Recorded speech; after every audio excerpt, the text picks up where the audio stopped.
Hello, welcome to Inspired to Act from Thrive Ireland. I'm Diane Holt. And I'm Will Leach. Hello again. Our guest is someone who took risks for peace, reconciliation and understanding. Someone who, for years during the Troubles, felt that peace was coming, but learned all over again the truth of the words of W.B. Yeats. Peace comes dropping slowly. And someone who also learned that if you do those things, there will be a cost. So a big welcome to Tony Davidson, not long ago retired after 28 years as minister of First Armagh Presbyterian Church. Armagh, with its 2 cathedrals on 2 hills in the ecclesiastical capital of Ireland, and yet in its time a very divided city. Tony, you're very welcome. Thank you very much. Yes, Tony, you're very welcome. And you're not from Armagh at all, are you? No, I'm a native of Dungannon. Dungannon. And I have returned to Dungannon in retirement as well, so after a long, long time away. Tell us a little bit about your growing up in Dungannon. What was life like for young Tony? Actually grew up in the town itself, and I've returned to the same street, Ranfurly Road. It was a new development off that street, but basically returned home. And then my dad dealt with cars and owned a garage, and he became more successful, and we moved to a rather big house out towards the Moy. I think I was always a townie. I started Dungannon Royal School in 1969, and that coincided with the Troubles. So a lot of the background to my growing up was the Troubles, because Dungannon was particularly affected. The first Civil Rights March, 1968, was in Dungannon. Oh, I didn't know that. And there was a lot of discrimination. So my dad, his business would have been both sides of the community, mainly because he wanted to sell cars to both sides of the community, but he also employed both sides of the community. But that would not have been common in the town at the time. So you were shaped in a way as well by that sort of modelling of your dad in not making any difference between either community? I was. I mean, my dad wasn't a good church attender, but he did influence me in that sense, big time. And in a sense, it was his capitalist views, which he made him non-sectarian. Take money from anywhere and give money to anywhere. Well, he wouldn't be the first and he won't be the last. Yeah. So that was a big shape on me. The other big influence then was Andy Rogers came to be the minister 1965, I think that's right. Just as I was also... My first commitment to Christ was at CSSM in Portrush about that time. So he had a big influence as well on my growing up. Tell us a bit more about that faith journey, because you said your dad wasn't a big churchgoer, and yet clearly you were a member of a church and you were hearing Christian things. Yeah, it would have been neighbours who brought me to church. And my mum grew up in Clonanese, which was country church, and she was a very strong Presbyterian. My dad actually was Church of Ireland, but it was one of the deals he made with my mum, where he said, I'm not very good Church of Ireland and you're very good Presbyterian, so we'll go to the Presbyterian. Really? Though he later went back to the Church of Ireland, but that's a long story. But yeah, faith was, I think, partly that awareness of death as a child, that people could die, and I was scared in a sense and wanted to be sure of where I was going. So, and I was very impressed. CSSM was so creative. It seemed so real to the people, this idea of giving your testimony, your story. That was something I wanted as well. And then I was able to express that in church. And when I was a teenager then, that became something quite deep. I happened to walk into a turbocharged evangelical fellowship, the Christian Endeavour in Dungannon, which was packed on a Saturday night. In a way, it was one of the safe places you could go. It wasn't safe at all, actually. Scott Street was the most bombed street in Europe, and we were right in the middle of it, but we were under a stage, and I suppose we were reasonably safe down there. And from that, we started a youth club reaching out into the community. And from that, we started a summer school out in Moyashel, my old school. And I suppose I was experiencing not just faith, but leadership at that stage as well. So, yeah, it was a great place to grow up, ironically, in the Troubles if you were a church person and you wanted to express your faith. I was making notes about you in preparation for meeting you, and I wrote, went through school and university as leader of everything. I don't think I'd have liked you. Yeah, it was a Scripture Union, Christian Endeavour, President of Queen's CU. I had to learn a lot about leadership because I think my model was my dad, of course. My dad was one of those businessmen who was unaccountable. He didn't really consult. I never knew what he was up to.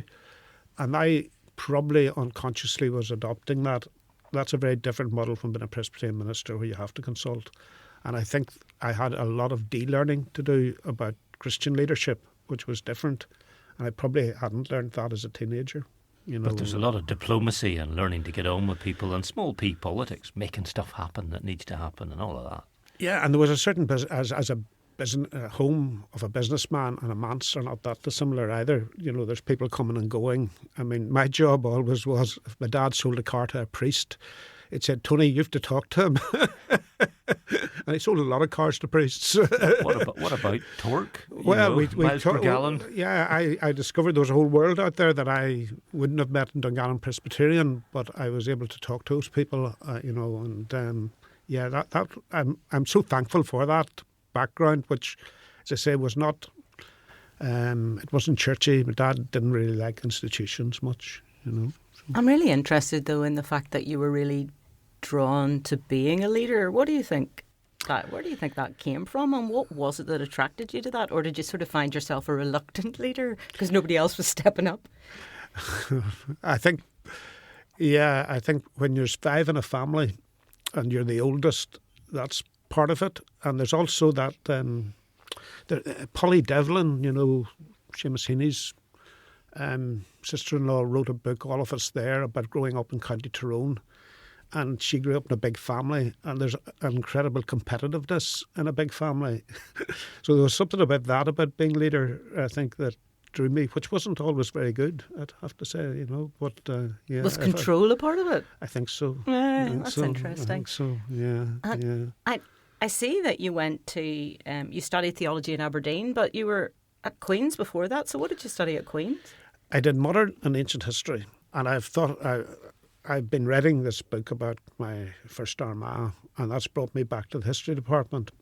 And I went in to see Andrew Holmes in the history department, and had to walk up those steps for the first time since 1980. And the minute I hit the first step, I felt an incredible sense of guilt.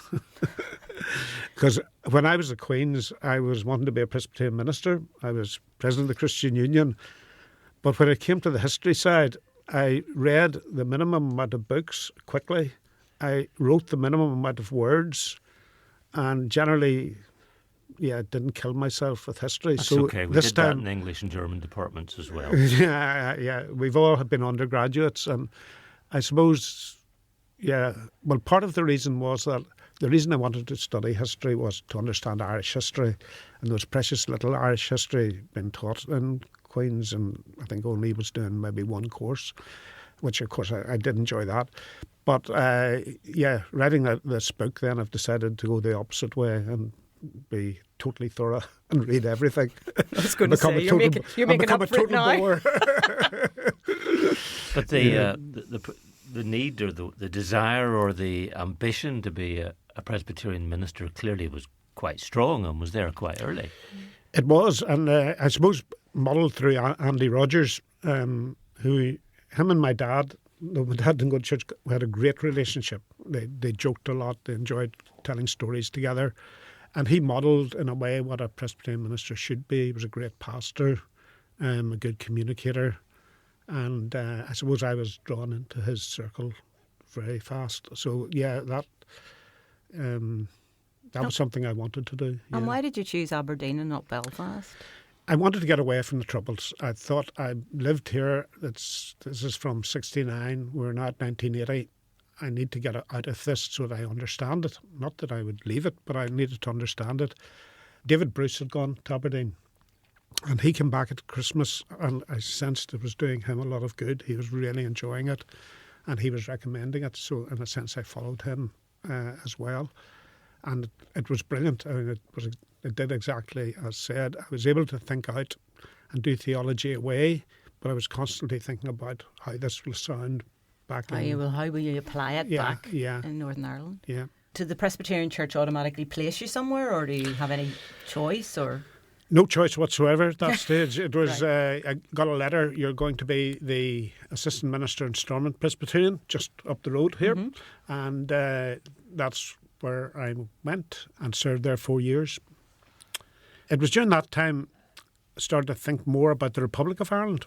We had a wee group praying for some people, like Trevor Morrow had already gone, and I suppose when you pray for somewhere, the inevitable question comes, do you want to answer your own prayers by going yourself? So, yeah, that was the next step. And how did you meet your lovely wife? Christine was in my sister's class at school, and she was a member of the Christian Endeavour in Dungannon, which I was leader of. But inevitably, romance only started when I went to Aberdeen. So she was the girl next door and then became the girl in the next country. So that's where we met, and our families knew each other. We were both Dungannon. We were married during my time as assistant in Stormont. Oh, right. So you didn't know you missed her until you were away. Well, that's one way of looking at it. It's funny how many women start to like men when they go away. Yeah. Did you find that yourself, That's Will? exactly what Is that happened another to us. podcast? That's exactly what happened to us. So there you go. Well, that's when I first met you, when you were in Limerick. Mm-hmm. So was it a bit of a shock? What was it like coming from... OK, you'd been in Aberdeen, but again, that's Scottish, some similarities.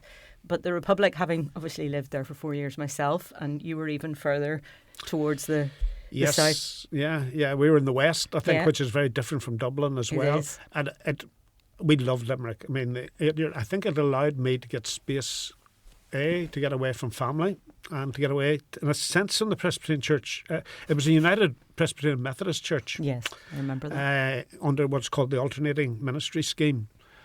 A lot of the spiritual life would have emerged from the Methodists, and then an awful lot of people who were just nonconformists or evangelicals from all around the world. So it's completely multicultural, which I loved. And it was very exciting. I mean, different people were just, you never knew who you were preaching to every Sunday. And even when the service started, you didn't know, because they sometimes might have arrived late. Oh, sometimes? Sometimes. So I enjoyed it. It was a challenge. I think it was much more difficult to integrate people from different nationalities than I ever realised. But that's, our son was born here in the Ulster Hospital, but our two daughters were born in Limerick, and it allowed us as a family to get a bit of space as well, think out our views. I didn't do a funeral for the first 4 years. Right. So when it came to doing a funeral, I had time to learn how to be a pastor, which I think was really, really helpful. I mean, I thought an awful lot about how to do a funeral then, but I wasn't forced into just following the same pattern. And I had time to think what it meant to be a pastor. All those things turned out to be very helpful later. And that was the first church you had when you were on your own, really? Yes, so you didn't have anybody there mentoring you, or you were... But you had some lovely people, I remember. Yeah, they were great. They were very, very... And there were some substitute grannies and grandas who looked after our kids when we were away. And, we felt very much part of the family there. They were very creative. You could do whatever you wanted. Now, part of that problem is that when you don't have much commitment to the church, and a lot of them were they would not have necessarily been that committed, but they'd say, you do whatever you want. So there's two sides to that, tolerance and commitment. And you have to realise sometimes the people later on who are very committed, sometimes the reason why they're disagreeing with you is that they're very committed. That took me a while to learn that as well. Yeah. But you started thinking, having learned how to do funerals, about funerals in the north, related to the Troubles. You started having a feeling that other people must have communicated to you, and I'll quote you, we had a feeling peace was coming. I've got to ask you what that means.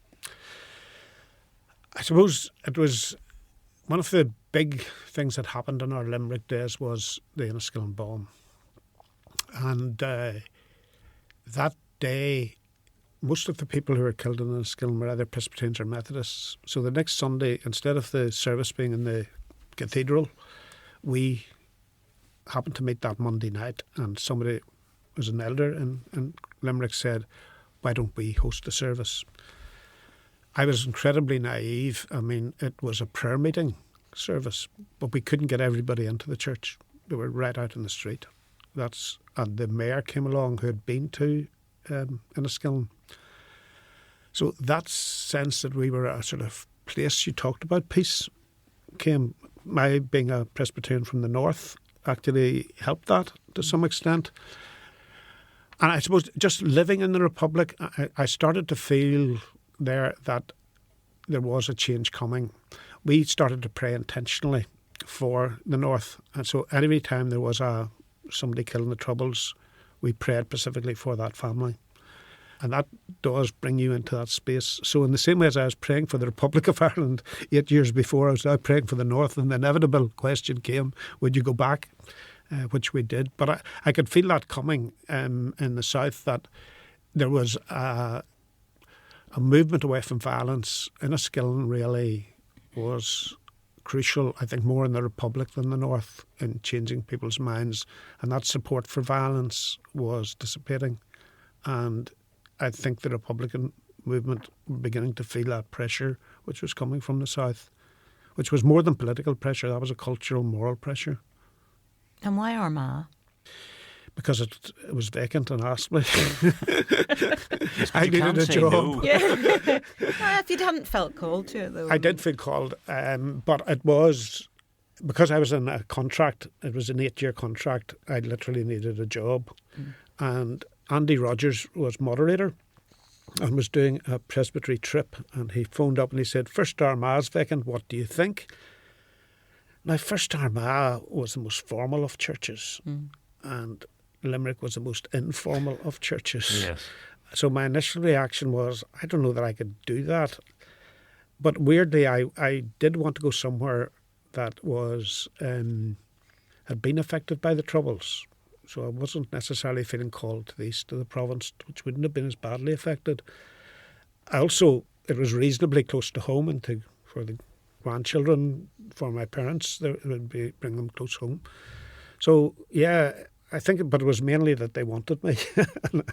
I would have to say my main reaction was completely relief that I have a job. I think there was in very changed days. There was a surplus of ministers. Oh, my goodness. Yes. Very different days from 1994. And quite a few of us who had been away, there were quite a few who had been missionaries wanting to get back, and army chaplains wanting to get back, and all sorts. So it wasn't that easy to get a congregation that wanted you. So for some weird reason, they wanted me. I mean, every minister has, they'll tell you, about a year to settle in, where everybody takes a good long hard look at you and doesn't have a go at you until they decide whether you've been a good appointment or not, and so on. But you came to an area that has been, and then certainly was, very divided. Speaking to the people who seemed not to be your friends, or the people with which you had nothing in common, or the people who were just of another religious tradition, wasn't often done, because it was easier to look at your own fellowship, get on with what you did, keep your head below the parapet, not cause any trouble, not take any risks. And of course, everybody had suffered a great deal as well. You came to a place that lost people and was grieving and was quite raw. Yeah, I suppose part of this was a belief that peace could come in 94. And I felt the reason I was called North was something to do with this peacemaking. I mean, and yet the danger was to be messianic, because I couldn't bring that peace. But it was obvious to me that we needed to reach out. The community relations officer in the council would have been coming to me, talking to me about that initially. I suppose the big incident immediately was there were 2 teenagers shot dead by the UVF. And I almost stumbled on the incident, because I was in the office in the church, and I went up, and I can remember a policeman, the press officer for the police, being really upset with what he'd seen. And I realised, and this was again just living in a Catholic community for 8 years, that the priest would have had to give the last rites, and he'd not be in a good way. So I walked up. It was only about 200 yards up to the parochial house. And I actually met one of my elders, a policeman, and I said, look, I'm going to go up and give my condolences to the priest. And he said, that's a good idea. And I walked in. I've never seen such chaos, because this is the days before mobile phones. So everybody whose son went to the further education college was ringing the parochial house to find out was it their son. And unfortunately for two, it was.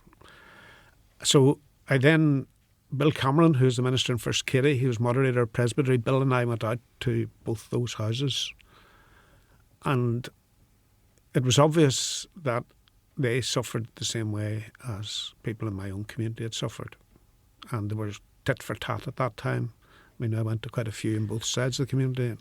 It's important to name these two young men, Gavin McShane and Shane McArdle. Yeah. And those names and those young men and their families and the pain in the community clearly have stayed with you.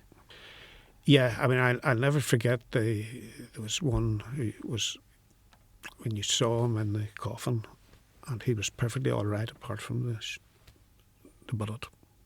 And just the thought of somebody losing their life at that stage, I mean, it was terrible.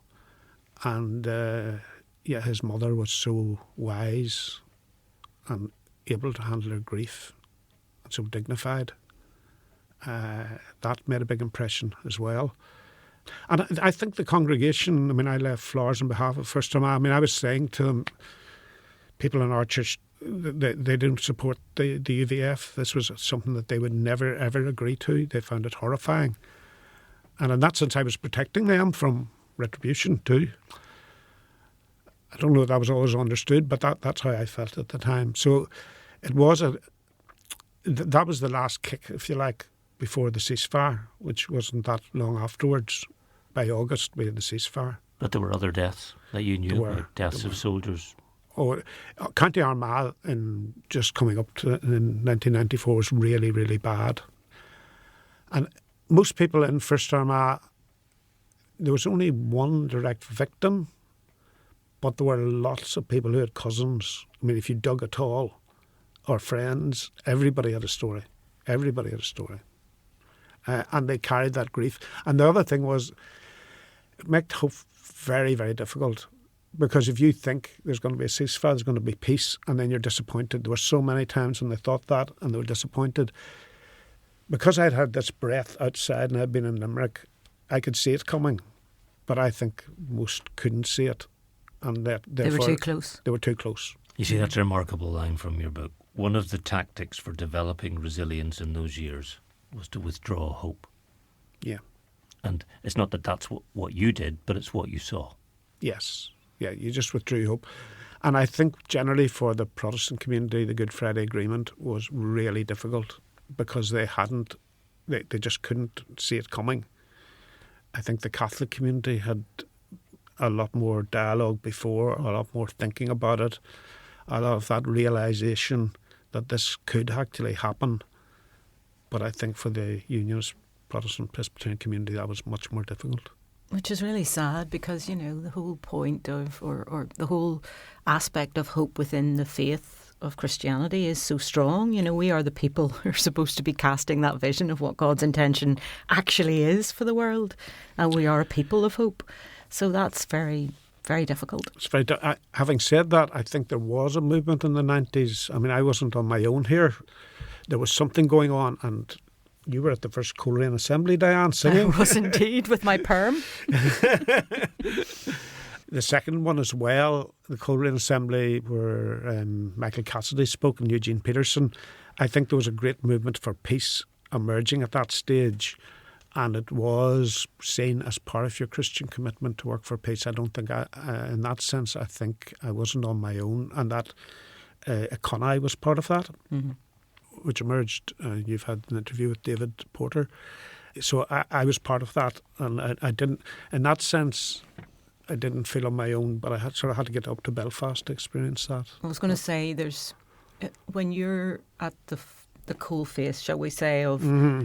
those engagements with those people who are deeply in pain and who are struggling, you do need something that enables you to have that resilience, that enables you to hold the hope. So how did you, is that the people that you were getting it from? Mostly Con. I then, at the same stage, I got involved in church relations. I was involved with the Irish Council of Churches. I was the convener of the Irish Church Relations Committee on the Inter-Church Relations Board, as it was then. And that was bringing me into contact with other, I suppose, right across the community at a church leadership level. That also was providing opportunities for fellowship and thinking. So you were often listening to really good speakers about the importance of peace from a Christian perspective. So I think that was important as well. Looking back, of course, the other issue with that is that it was quite institutional. And my job as well was to show what this looked like at grassroots. So yes, how do you disseminate what these people are talking about up here down to the local people in congregations? And that's the challenge, isn't it? Because you can get a group of people working with you in this church, and you're, in that case, a session, a bunch of elders, who may or may not have understood what you were trying to do, may or may not have understood your direction of travel and your thinking in this. And it takes time to bring people with you, doesn't it? Oh, I think that was the real challenge. If you think of Armagh, and you think of the two cathedrals at the top of two hills, and at that level, Robin Eames, Cathal Daly were very good friends. They were working together. It was Armagh Together year was going on. But how do you get down from the hill? We were at the bottom of the hill. And that was a real challenge. And it takes a while for people to understand what you're doing. And those few years were very difficult to explain that. And they were conflictual. And I'm not quite sure. Even writing the history was interesting because I had to review it all again in my mind. Read your session minutes. Never yes. Easy. Reading the session minutes was one of the most difficult things. I think though some of it was getting used to me. There's a sort of honeymoon period and then there's a difficult year for most people. I think also that what I talked about earlier about leadership, I had to learn that even if the session, I disagree with them, I have to do what they say. Or else I'm not a Presbyterian. And that was a difficult lesson, but a good lesson to learn. And to learn that they were, to some extent, they were protecting me. If you keep doing this, you're going to lose members. Their job was to keep their membership up.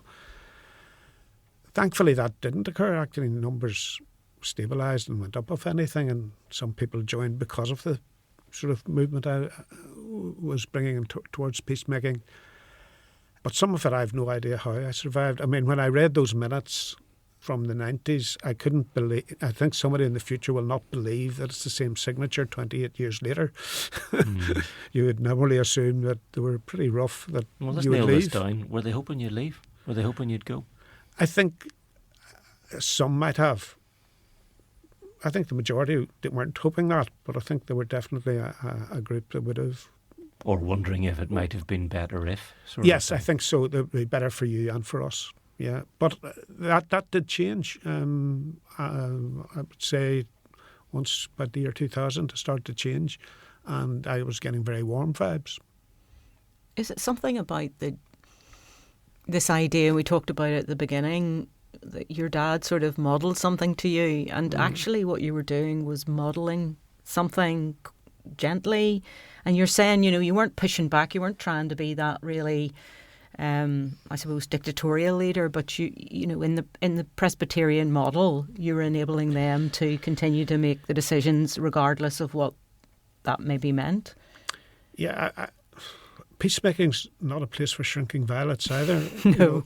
There was a certain thrawn, stubborn so-and-so in me that just kept going and going up and going across the community no matter what anybody said. And that was not necessarily the nicest part of me, but I needed that thrawn, stubborn so-and-so and not use pejorative language. Were you ever tempted just to say, I can't take this anymore, I can't take the stress, I can't take the hassle, I'm just going to bury myself in my faith community, in my church, and just look to them and deal with that? That could have happened by accident very easily. I don't think I ever would have thought of doing it, saying I'm just going to do that. But the other thing is you start getting more responsibilities. You're I think part of the problem with peacemaking is that your job is to pastor your own people. It's to produce at least one, sometimes two sermons every Sunday. It takes up a lot of time. You then start to find yourself doing interchurch work, doing presbytery work. Where do you get time to do this? And if your elders aren't encouraging you necessarily. So I think that was more a temptation.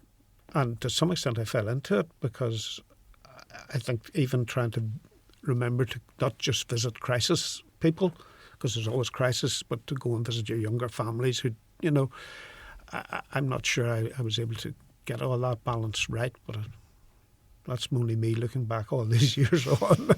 And how did you protect yourself? How did you get your own refreshment? How did you survive? One of the things we learned to do was to make sure we had a day off, and that had to change as the years went on because of family. We tended to use the Jewish Sabbath from a Friday night to Saturday night, and then I had time on the Saturday night to do the last things for Sunday. We bought a holiday home in Carlingford. Oh yes, I remember, yeah. And this is not a place that you bump. It's not the North Coast where you meet a Presbyterian minister outside Barry's. Every 30 yards. You meet nobody, really. And we loved walking. And we walked a lot and talked a lot, Christine and I. And I think that was probably the biggest factor in giving me head space and God space. I think one of the best things I did was sabbatical. Mm-hmm. I think it was 2008. I really was done out. There was an awful lot of stuff going on, and that 5 weeks really gave me energy for the second half of my ministry. Went to Regent College in Vancouver. It was like I was rehashing my Aberdeen days with some of the influences of J.B. Torrance, who was in Aberdeen, came through in Regent, and that gave me a lot of energy for the second half. But I think I had to be quite intentional about that. The other thing was in the Conai contacts, Joe Campbell set me up to go to a Mennonite camp. I think it was 1999. Oh. And that was brilliant. And our kids absolutely loved it. It was a break for them as well as for ourselves. And that's where we started walking so much, led to the Carlingford. So too many questions. Mennonite camp. Yeah. Elucidate, please. So the Mennonites would have been very involved in active peacemaking. A man called John Paul Lederach would have spent time, and they would have been also funding a Conai at that time. And one of the things they said is, how can we help? And I was chairing the steering group, and they said, you can come to a camp. It was in Colorado, and I did the talks in the morning, and then we did an epilogue in the evening as well. But I was part of that community, and it was just so refreshing and so different, and helped us enormously. Yeah. The other thing you did, and you've been far too modest to say it, is you sometimes got a pen in your hand and a piece of paper in front of you, and you sat down and you wrote, and sometimes you wrote poetry. Now, a lot of us can try that in our lives, but would be very well advised not to show it to anybody. You're not in that camp because you wrote poems. Yes, this was quite, I think, in the 90s, and this was during quite difficult days, I started writing poetry. My brother actually started writing poetry, and I thought to myself, this is the competitiveness of siblings. He's rubbish, I could do better. No, he was good. If he can do it, I can do it. I started, and I don't remember writing any poetry at school. I just had no history in it. But I started to realise, actually, every Sunday you write prayers, and those prayers involve words, and you often repeat words. So it is quite poetical. A Presbyterian, you don't have your own liturgy, like Church of Ireland or Catholic, you have to write it. So I started writing poetry, and the thing about poetry is it starts somewhere and it finishes, and you put it away. It's like a camera still. This is how I feel now. If I want to, I don't need to feel like that, but I can go back and read it. We've read a couple. There's a lovely one called This Place Is Home. Would you read it for us? Sure. This place is home. Lord, I belong here among the hills, the hedges, the shucks and oaks, There's a cosy familiarity with the lanes, the grass, the trees, the folks. Your granny taught me at school in Salter's Grange. Your dad sold me a motor car. It was top of the range. Grandfathers and great-grannies lived, bred and died in this place. They fixed a recurring pattern for each succeeding race. They tamed the land. They tilled it. They put down roots. They planted seeds. They watered and enjoyed its fruits. Their blood still runs deep in granddaughters and great-grandsons. Their footprints still traced in hovels, bungalows and mansions. The words, the movement, the phrases are easily decoded. Yes, this place is home, and I'm not easily deroded. Lord, what am I doing? Living, attending and preaching here. The hills, hedges, shucks, lanes and oaks, I fear. They know who you are. There's no fig leaf to cover your family tree. It's bare, exposed for every Billy and Paddy to see. The hedges have matured and become a maze in which we are lost. The shucks have become a dark hole into which our memories are tossed. The lanes go round and round in circles, leading a merry march to nowhere. The hills and fields have mutated into territory we refuse to share. They hem me in. I cannot breathe. I suffocate. I wonder what to say. How to pray? Is it too late? The words, the movements, the phrases are too easily decoded. Yes, this place is home, but it's become dangerously outmoded. But this is your place. You live here, Lord. You made the flower and thorn, the river and the ford. You hear the march and the dance, the flute and the diddly-dee. You taste the cakes, the trebecks and wee cups of tea. You see the flags, the bowls, the Gaelic games and rugby. You're watching the Shinner, the PUP and the RUC. It's a mess, it's untidy, but you're in the midst of it. One day you will reach down and lift us out of the pit. You are in the chaos of history inhabiting this place. I can see your footprints, the marks of your grace. At your nimble, graceful feet we bow. Lord, this place is yours. Redeem it now. Thanks so much, Tony. You did a lot of work very consciously and very intentionally. At times, I think probably you were damaged. Were you damaged by taking these risks, doing these things? Because at the bottom of that chapter I read, you called yourself a wounded healer. What did you mean? Yeah, I think it was never easy. And I think to open yourself, you become vulnerable yourself. If you think of the cross, if you're reaching one way and you're reaching the other way, there's nothing hands left to look after you. And I think it felt like that at times. I found it lonely as well. While the Presbyterian Church had a peace vocation, wasn't everybody necessarily taking that up. So in that sense, I did feel damaged by it. But I still would have no regrets about trying to make peace. All pastors come with that they're not perfect. Their very woundedness is part of their power, you know. What is it that inspires you? What keeps you inspired? I suppose that God's gone there before us, that I'm participating in peacemaking, I'm not creating it, that I'm part of something bigger. And I think that sense has always inspired me that, yeah, I don't walk into an empty room. God's already there. Yeah, I really like that. God's gone before. In fact, you're just sort of joining in whatever part that you're meant to play. Yeah, yeah. So what would you recommend or what would you suggest to encourage others in their taking that first step to make a difference in some small way in their own communities? I think it's to step out and simply to ask people from the other community how they feel. Now that actually sounds easy, but it's quite difficult because you mightn't like what you're going to hear. But to do that, I think one of the things I have learnt is that Irish people do tend to have empathy. They don't really, you'll not get agreement, but if you can get empathy, you've got something. And if you allow yourself to be vulnerable, you will receive that.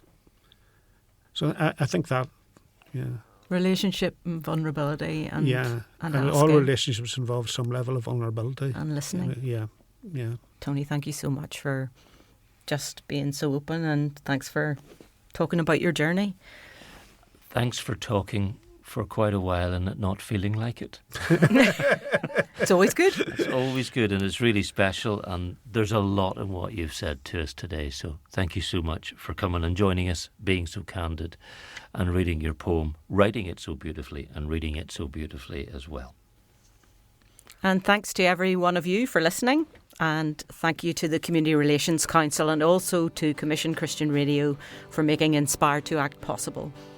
If you've a thought or a comment about Inspired to Act, you can send us a text from your podcast app, and we'd love to hear from you. Do please check out Thrive Ireland at thriveIreland.org. You can find Thrive Ireland on Instagram and Facebook too, and there's a YouTube channel. And we'll be back soon, but bye for now. Bye.